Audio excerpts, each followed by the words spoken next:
Rema hari ini, Mazmur 100 ayat 4. Masuklah melalui pintu gerbangnya dengan nyanyian syukur, ke dalam pelatarannya dengan puji-pujian.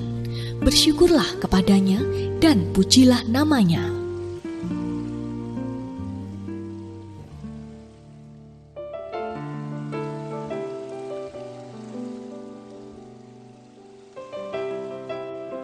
Ketika Anda memasuki sejumlah kota besar di dunia, Anda akan bertemu dengan pintu-pintu gerbang yang terkenal, seperti gerbang Brandenburg di Berlin, gerbang Java di Yerusalem, dan gerbang-gerbang di Downing Street, London.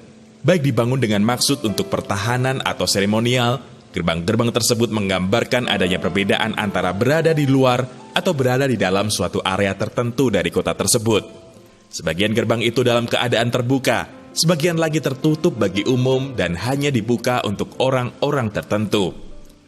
Sebelum memasuki pelataran bait suci juga terdapat gerbang yang berfungsi sebagai pintu masuk menuju bait suci tersebut, sehingga tidak semua orang bisa masuk dan keluar secara sembarangan.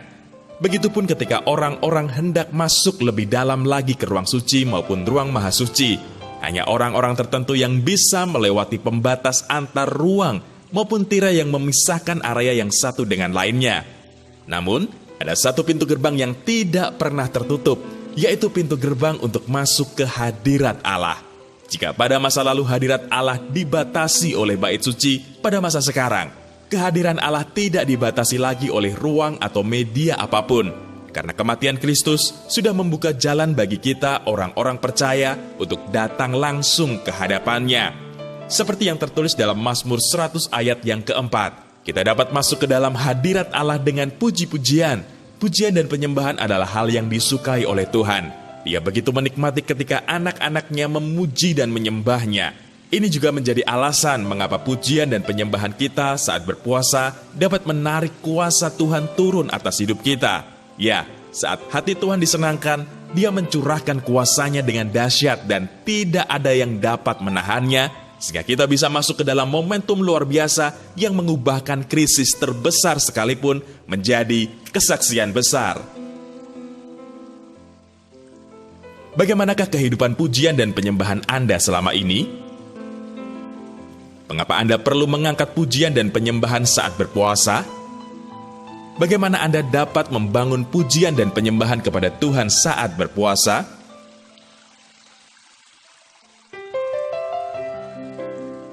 Tuhan Yesus, terima kasih untuk kebaikan dan kemurahan-Mu dalam hidup kami. Kami percaya bahwa Engkau senantiasa rindu untuk mencurahkan berkat dan anugerah-Mu bagi kami. Ajar kami untuk dapat terus membangun pujian dan penyembahan selama kami berpuasa, sehingga kuasa-Mu dinyatakan dalam hidup kami. Di dalam nama Tuhan Yesus, kami berdoa. Amin. Angkatlah pujian dan penyembahan saat berpuasa.